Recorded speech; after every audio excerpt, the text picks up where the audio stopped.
Thanks for joining us at Inclusion Fusion. My name is Katie Weatherby. I'm with Key Ministry, and I am very pleased to welcome today Steve Grcevich, who is a child and adolescent psychiatrist, and more importantly, he is the founder and the president of Key Ministry. Steve, thanks so much for joining us today. We're really glad that you've not only decided to come and speak at Inclusion Fusion, but that you invented Inclusion Fusion at all. Well, Katie, thanks so much for your kind words. I'm just really excited about, people around the country and people around the world getting a chance to get to know you and Rebecca and Harmony and some of the fabulous people that I've just been honored to serve with on our team, as well as some really terrific folks that we've had a chance to work with around the country who are experts in different areas of children's and disability ministry. So I'm just really excited that this is all coming together and that people are going to meet a lot of new friends and learn a lot of new stuff this week. Well, tell me something. We're talking today about kids with issues, the mission field next door. When you use the term kids with issues, what exactly do you mean? Because I don't think that's a medical term. Well, when we're talking about kids with issues, part of what we've been focused on from the very inception of Key Ministry is helping churches to be able to serve, welcome, and include families of kids with what we'd refer to as hidden disabilities. So that when we're talking about issues, we're largely talking about kids who would have emotional, behavioral, developmental, or neurologic problems where there aren't outwardly apparent physical symptoms. So one way of thinking about it is that if a kid has a significant disability, but you can't capture it by taking a still photo, that would represent a hidden disability. And so going back to the mid-1990s, I was involved at the time in a really cool church on the west side of Cleveland, Bay Presbyterian, that was started to develop some resources and some services to support families from within the church who had adopted kids out of Russian and Bulgarian orphanages with some fairly complex emotional and behavioral problems. And, in the process of them starting up their ministry, it, dawned on me that, well, the kinds of kids that we would see, in a child psychiatry practice like the one that I worked in, maybe having some issues that would contribute to those kids and their families having a real hard time being able to make a connection with a local church family.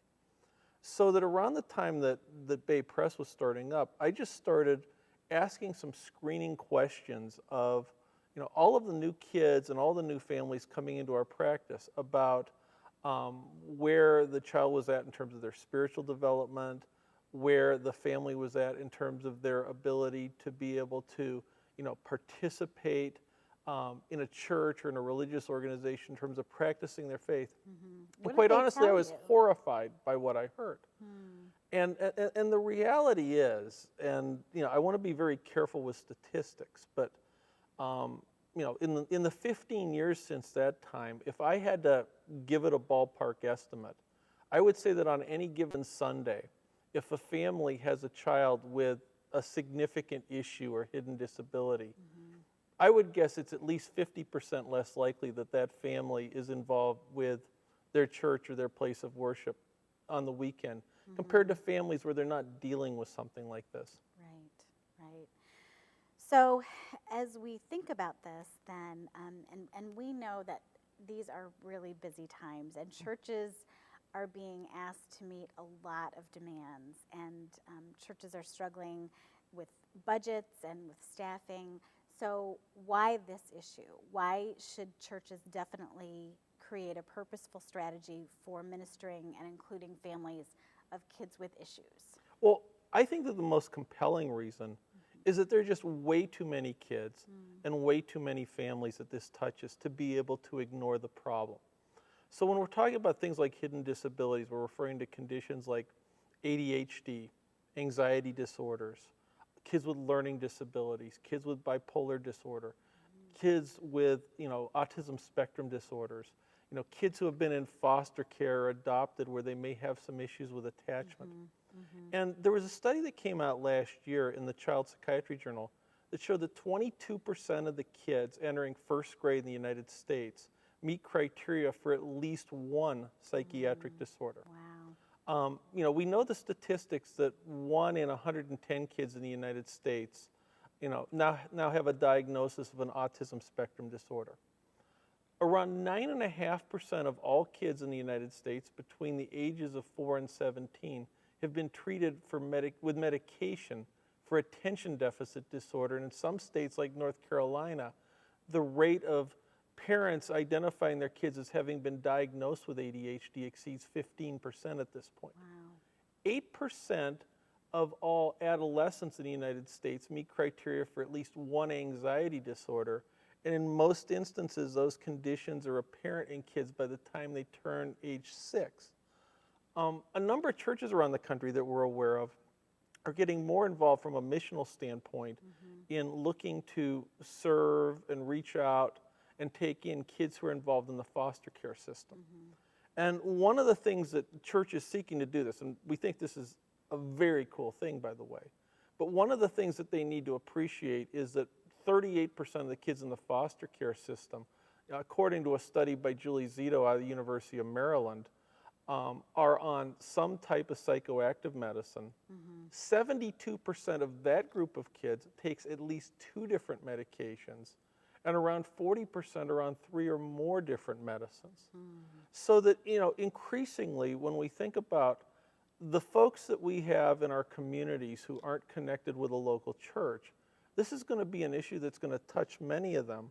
And the number of kids that we're talking about here far exceeds the number that we would traditionally think about or who would identify themselves as having some sort of special need and fit into a lot of the existing ministries that, that have taken root and continue to grow around the United States. So many of these families may not consider themselves families affected by disabilities, but yet they really do have a lot of struggles when it comes to taking part in church on a regular basis. So can you talk a little bit about what kinds of barriers these folks face? Well, there are 4 or 5 different types of barriers that come to mind. And a couple of weeks ago, I know that you and I were at the Johnny and Friends Disability Ministry Summit. And, traditionally when people have thought about folks with disabilities, they've thought about physical barriers. Right. But there are a number of issues about the way that we may do church that pose significant barriers to kids who have these conditions in their families. The first issue has to do with the reality that a lot of kids that we're labeling as having quote-unquote issues really struggle in one way or another with their capacity for self-control. And so that when you're going into a church environment where the ability to be able to inhibit your behavior, to manage your emotions, to delay gratification, where that's really important, being able to meet the expectations that folks have, for a child's behavior there may be a significant struggle. I mean, in our home area here in Northeast Ohio, we work with a number of Roman Catholic churches. And the expectation in Catholic churches is that kids are going to be able to sit through the worship service of the Mass together with their parents with something that, for a 7 or an 8-year-old child, with no disability may not be particularly interesting. But they're asked to sit through it, in a place where maybe the seating's not really comfortable, where there are lots of potential distractions around, and where, what's being shared may not be particularly relevant for kids, of their particular age. So it's really sort of extra difficult because some of what you described in terms of expected behavior would be considered spiritual ideals. And because of their diagnoses, they're unable to match up with those ideals. Is that right? Absolutely. Okay. Another way of thinking about this in terms of the barriers is that our friend and colleague Harmony Hensley from Vineyard in Cincinnati did a couple of blog posts on the blog that I write last month, looking specifically at the notion of hostile ministry environments. Interesting. In that, if you're a child, say like with an autism spectrum disorder, what we see sometimes with kids with different anxiety problems or ADHD, is that they have difficulty processing an excessive amount of sensory information. So that you think about what it's like for a kid who already struggles with self-control, they may experience like the loud music and the bright lights during an upbeat children's worship service is actually painful in some instances. or the sounds and the bustle, of hundreds of people coming in and coming out at the beginning or at the end of church may be really overwhelming. Or think about what it's like to be, like a little 5 or 6-year-old with separation anxiety, to be going to a new place, to be expected to go off, spend time with kids that they may not be familiar with. Well, their parent goes to a very different part of the campus or the building, and they're not able to be with them or see them. All of those things can be significant struggles for folks who have issues or hidden disabilities. So even though we as the church are setting up ministry environments that we think will be fun and engaging, sometimes the kids that we're really seeking to serve the most might have a real struggle with those kinds of environments. Well, exactly, because when the amount of sensory information or the amount of input that they have to process becomes overwhelming, if they have issues with self-control to begin with, it becomes that much harder to be able to marshal the mental resources, not only to be able to demonstrate a reasonable degree of control in terms of one's behavior, but you don't have the mental resources to be able to, to get the key points that are being communicated, and to, to learn the things about Jesus that folks are hopefully trying to teach them through their worship services and their small groups. So what then can churches do to bridge these barriers? Because on the one hand, I don't know of a church who doesn't want to welcome families affected by disabilities, hidden or unhidden. Every church that we've worked with really wants to do that. At the same time, they're trying to serve a large population of kids, many of whom, or most of whom, are typically developing. So how do we bridge that barrier to make it sort of an and both instead of an either or situation? Well, I think that there are 4 different things that churches can do if they, are interested in reaching out to, connecting with, and bringing into the body of Christ families who have kids with these issues. I think that the first thing that they need to look at is that they may need to go out into the community and meet these folks, as opposed to waiting for the families to come to them. One of the ways that some churches have attempted to reach out is through holding respite events. And I know that, Rebecca Hamilton from our team did a wonderful discussion about, training and equipping churches to be able to do that. But another way that churches can reach out is through relational respite.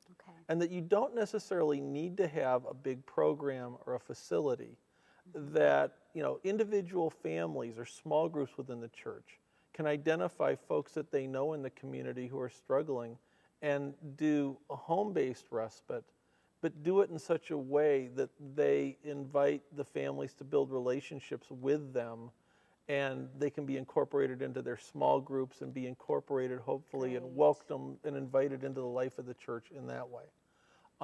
There are other churches that we have worked with that have been intentional about going out in the community and finding ways of serving families who are struggling with kids with hidden disabilities. I know that one of the churches that we serve has about 150 adults who regularly go into the inner city schools to tutor kids who are falling behind academically or at risk. One of our local churches has approached us about training volunteers to be able to advocate for kids in a charter school that they're now running for children with learning disabilities when their time at the school is done and they need to be reintegrated into the public schools to be able to get the appropriate supports that they need. So going out in the community and serving them and meeting needs is one way of going about doing that. A second way would be to look at offering some training opportunities to the existing children's ministry staff, to key volunteers, to help them to be able to identify some of the signs that kids may be struggling with their church participation, and some specific strategies that they can then employ to help their time at the church or in church-based activities to be more successful. A third thing that churches can do is to take a look at their ministry environments. Even things, as basic as, the lighting in the church. How much noise or how much sound there is during different activities. Making sure that there's appropriate structure and supervision during transition times when kids are being picked up, when kids are being dropped off. So that kids who may be struggling with some sort of self-control issues, may be struggling with some sorts of sensory issues, are able to have a successful experience. And then the fourth thing that churches can do to help support the families is that families who have kids with these kinds of issues have a very hard time finding babysitters.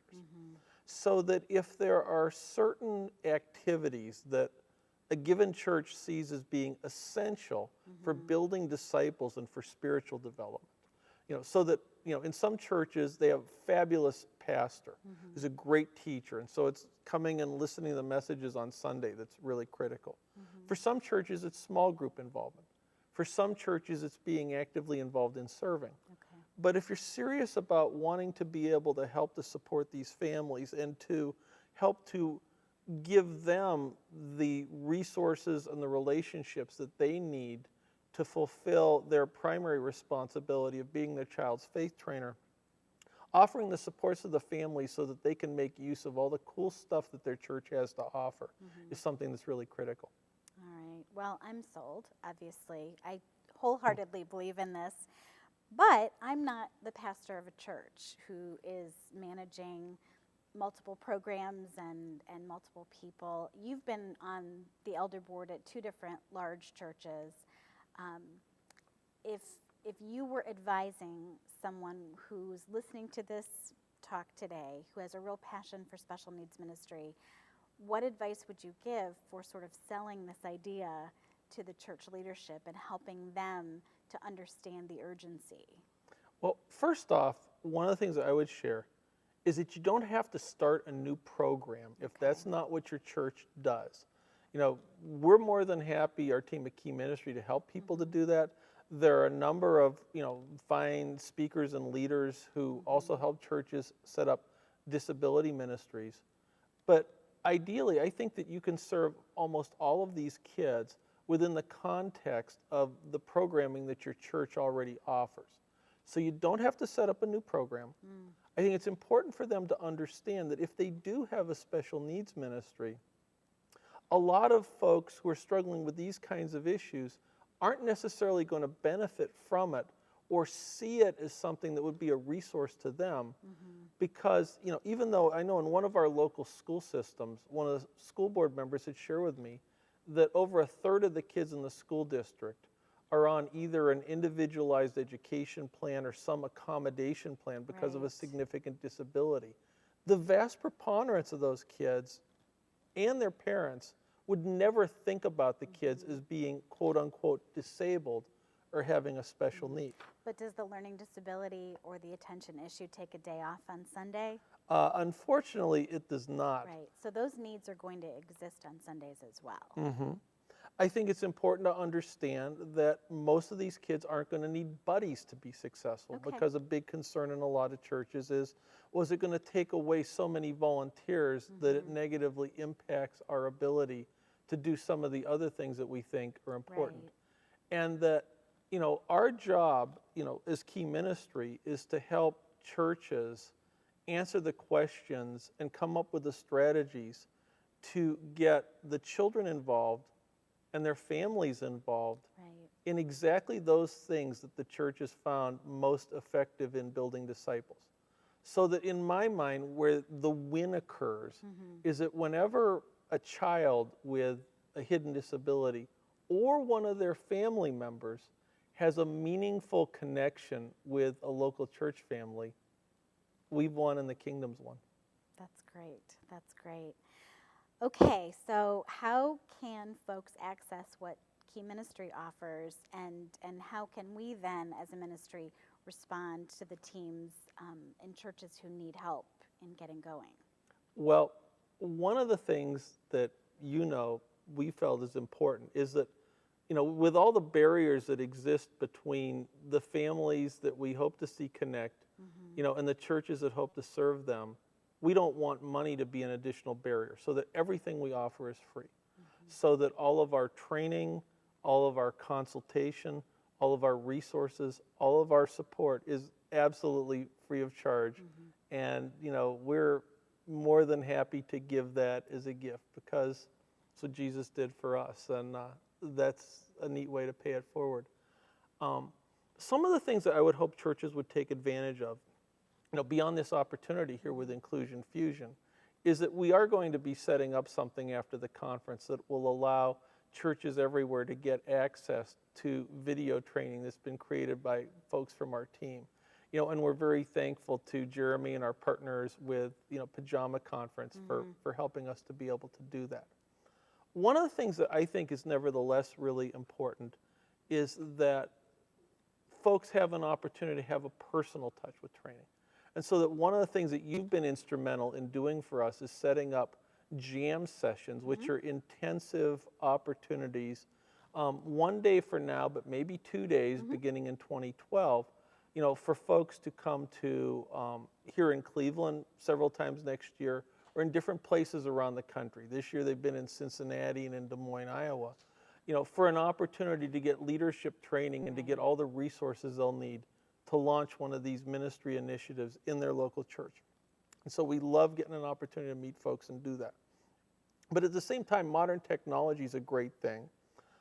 We have Skype, we have phones, and that one of the things that I know that you and Rebecca have very much enjoyed doing is fielding emails and phone calls, you know, from children's ministers, from parents, from youth pastors, you know, and from high capacity volunteers.